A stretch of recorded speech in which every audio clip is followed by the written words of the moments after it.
Waiting in line on Saturday. I was ready to face Mike's dad. Even my real dad was angry with him. My real dad, the one I call the poor one, thought that my rich dad was violating child labor laws and should be investigated. My educated, poor dad told me to demand what I deserve, at least 25 cents an hour. My poor dad told me that if I did not get a raise, I was to quit immediately. You don't need that damn job anyway, said my poor dad with indignation. At 8 o'clock Saturday morning, I walked through the door of Mike's house when Mike's dad opened it. Take a seat and wait in line, he said as I entered. He turned and disappeared into his little office next to a bedroom. I looked around the room and didn't see Mike anywhere. Feeling awkward, I cautiously sat down next to the same two women who were there 4 weeks earlier. They smiled and slid down the couch to make room for me. 45 minutes went by, and I was steaming. The two women had met with him and left 30 minutes earlier. An older gentleman was in there for 20 minutes and was also gone. The house was empty, and here I sat in a musty, dark living room on a beautiful sunny Hawaiian day, waiting to talk to a cheapskate who exploited children. I could hear him rustling around the office, talking on the phone, and ignoring me. I was ready to walk out, but for some reason I stayed. Finally, 15 minutes later, at exactly 9 o'clock, Rich Dad walked out of his office, said nothing, and signaled with his hand for me to enter. I understand you want a raise, or you're going to quit, Rich Dad said as he swiveled in his office chair. Well, you're not keeping your end of the bargain, I blurted out, nearly in tears. It was really frightening for me to confront a grown-up. You said that you would teach me if I worked for you. Well, I've worked for you. I've worked hard. I've given up my baseball games to work for you. But you haven't kept your word. And you haven't taught me anything. You are a crook like everyone in town thinks you are. You're greedy. You want all the money and don't take care of your employees. You made me wait and don't show me any respect. I'm only a little boy, but I deserve to be treated better. Rich Dad rocked back in his swivel chair, hands up to his chin, and stared at me. Not bad, he said. In less than a month, you sound like most of my employees. What? I asked, not understanding what he was saying. I continued with my grievance. I thought you were going to keep your end of the bargain and teach me. Instead, you want to torture me. That's cruel. That's really cruel. I am teaching you, Rich Dad said quietly. What have you taught me? Nothing, I said angrily. You haven't even talked to me once since I agreed to work for peanuts. 10 cents an hour. Huh. I should notify the government about you. We have child labor laws. You know. My dad works for the government. You know. Wow, said Rich Dad. Now you sound just like most of the people who used to work for me, people I've either fired or who have quit. So what do you have to say? I demanded, feeling pretty brave for a little kid. You lied to me. I worked for you. And you have not kept your word. You haven't taught me anything. How do you know that I've not taught you anything? Asked Rich Dad calmly. Well, you've never talked to me. I've worked for 3 weeks and you have not taught me anything, I said with a pout. Does teaching mean talking or a lecture? Rich Dad asked. Well, yes, I replied. That's how they teach you in school, he said, smiling. But that is not how life teaches you. And I would say that life is the best teacher of all. Most of the time, life does not talk to you. It just sort of pushes you around. Each push is life saying, wake up. There's something I want you to learn. What is this man talking about? I asked myself silently. Life pushing me around was life talking to me. Now I knew I had to quit my job. I was talking to someone who needed to be locked up. If you learn life's lessons, you will do well. If not, life will just continue to push you around. People do two things. Some just let life push them around. Others get angry and push back. But they push back against their boss, or their job, or their husband or wife. They do not know it's life that's pushing. I had no idea what he was talking about. Life pushes all of us around. Some people give up and others fight. A few learn the lesson and move on. They welcome life pushing them around. To these few people, it means they need and want to learn something. They learn and move on. Most quit. And a few like your fight. Rich dad stood and shut the creaky old wooden window that needed repair. If you learn this lesson, you will grow into a wise, wealthy, and happy young man. If you don't, you will spend your life blaming a job, low pay, or your boss for your problems. You'll live life always hoping for that big break that will solve all your money problems. Rich dad looked over at me to see if I was still listening. His eyes met mine. We stared at each other, communicating through our eyes. Finally, I looked away once I had absorbed his message. I knew he was right. I was blaming him, and I did ask to learn. I was fighting. Rich dad continued. Or if you're the kind of person who has no guts, you just give up every time life pushes you. If you're that kind of person, you'll live all your life playing it safe, doing the right things, saving yourself for some event that never happens. Then you die a boring old man. You'll have lots of friends who really like you because you were such a nice hardworking guy. But the truth is that you let life push you into submission. Deep down you were terrified of taking risks. You really wanted to win, but the fear of losing was greater than the excitement of winning. Deep inside, you and only you will know you didn't go for it. You chose to play it safe. Our eyes met again. You've been pushing me around, I asked. Some people might say that, smiled Rich Dad. I would say that I just gave you a taste of life. What taste of life? I asked. Still angry, but now curious and ready to learn. Your boys are the first people who have ever asked me to teach them how to make money. I have more than 150 employees, and not one of them has asked me what I know about money. They ask me for a job and a paycheck, but never to teach them about money. So most will spend the best years of their lives working for money, not really understanding what it is they are working for. I sat there listening intently. So when Mike told me you wanted to learn how to make money, I decided to design a course that mirrored real life. I could talk until I was blue in the face, but you wouldn't hear a thing. So I decided to let life push you around a bit so you could hear me. That's why I only paid you 10 cents. So what is the lesson I learned from working for only 10 cents an hour? I asked. That you're cheap and exploit your workers.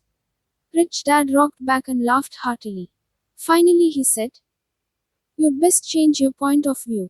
Stop blaming me and thinking I'm the problem. If you think I'm the problem, then you have to change me.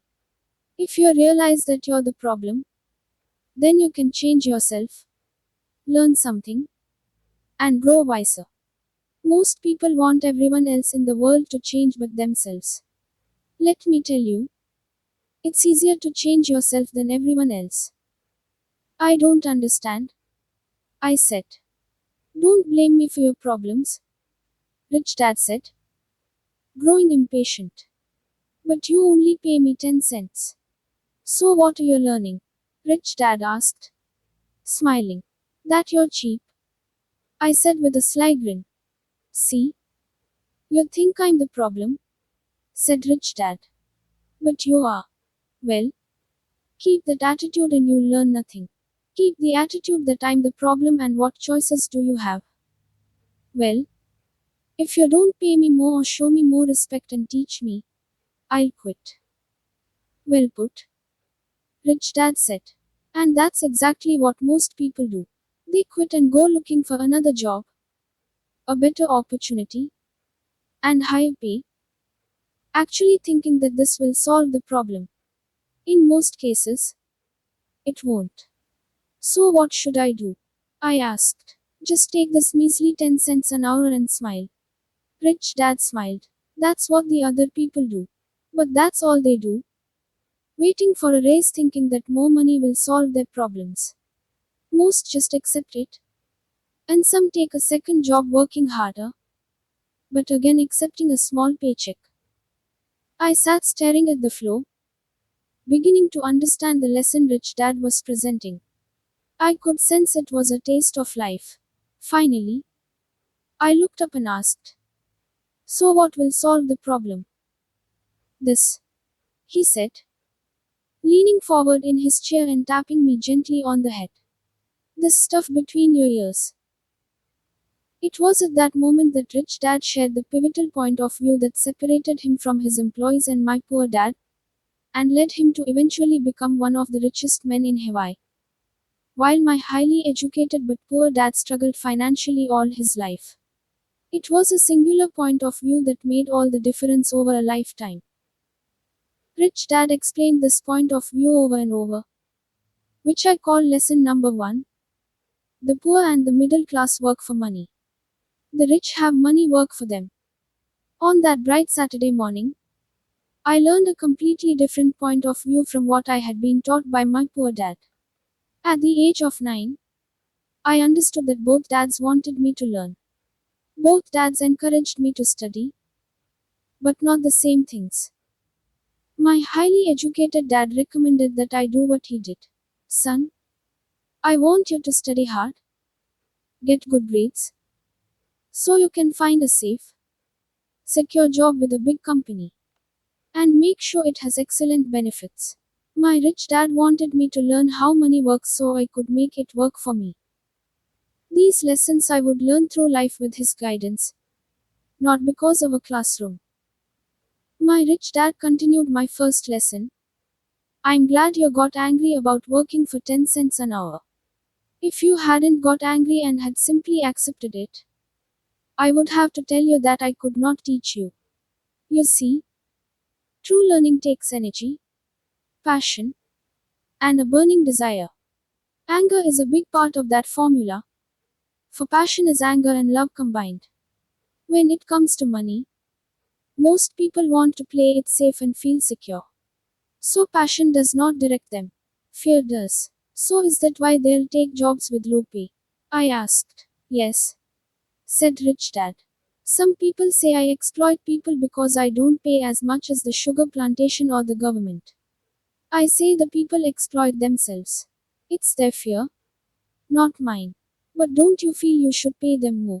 I asked. I don't have to. And besides, more money will not solve their problems. Just look at your dad. He makes a lot of money, and he still can't pay his bills.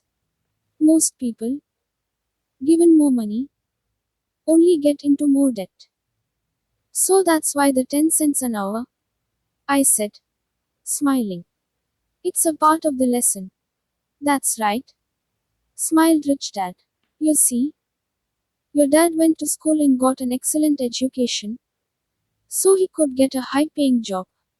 But he still has money problems because he never learned anything about money in school. On top of that, he believes in working for money. And you don't? I asked. No, not really, said Rich Dad. If you want to learn to work for money, then stay in school. That is a great place to learn to do that. But if you want to learn how to have money work for you, then I will teach you that. But only if you want to learn. Wouldn't everyone want to learn that? I asked. No, said Rich Dad. Simply because it's easier to learn to work for money, especially if fear is your primary emotion when the subject of money is discussed. I don't understand, I said with a frown. Don't worry about that for now. Just know that it's fear that keeps most people working at a job. The fear of not paying their bills. The fear of being fired. The fear of not having enough money. And the fear of starting over. That's the price of studying to learn a profession or trade. and then working for money. Most people become a slave to money and then get angry at their boss. Learning to have money work for you is a completely different course of study. I asked. Absolutely. Rich Dad answered. Absolutely. We sat in silence on that beautiful Hawaiian Saturday morning. My friends had just started their little league baseball game, but for some reason I was now thankful I had decided to work for 10 cents an hour. I sensed that I was about to learn something my friends wouldn't learn in school. Ready to learn? Asked Rich Dad. Absolutely, I said with a grin. I have kept my promise. I've been teaching you from afar, my rich dad said. At 9 years old, you've gotten a taste of what it feels like to work for money. Just multiply your last month by 50 years and you will have an idea of what most people spend their life doing. I don't understand, I said. How did you feel waiting in line to see me? Once to get hired and once to ask for more money. Terrible, I said. If you choose to work for money, that is what life will be like, said Rich Dad. And how did you feel when Mrs. Mutton dropped 3 dimes in your hand for 3 hours of work? I felt like it wasn't enough. It seemed like nothing. I was disappointed, I said. And that is how most employees feel when they look at their paychecks, especially after all the tax and other deductions are taken out. At least you got 100%. You mean most workers don't get paid everything? I asked with amazement. Heavens no, said Rich Dad. The government always takes its share first. How do they do that? I asked. Taxes, said Rich Dad. You're taxed when you earn. You're taxed when you spend. You're taxed when you save. You're taxed when you die. Why do people let the government do that to them? The rich don't, said Rich Dad with a smile. The poor and the middle class do. I'll bet you that I earn more than your dad, yet he pays more in taxes. How can that be? I asked. At my age, that made no sense to me. Why would someone let the government do that to them? Rich Dad rocked slowly and silently in his chair, just looking at me. Ready to learn? He asked. I nodded my head slowly. As I said, there is a lot to learn. Learning how to have money work for you is a lifetime study. Most people go to college for 4 years, and their education ends. I already know that my study of money will continue over my lifetime, simply because the more I find out, the more I find out I need to know. Most people never study the subject. They go to work, get their paycheck, balance their checkbooks, and that's it. Then they wonder why they have money problems. They think that more money will solve the problem and don't realize that it's their lack of financial education that is the problem. So my dad has tax problems because he doesn't understand money? I asked, confused.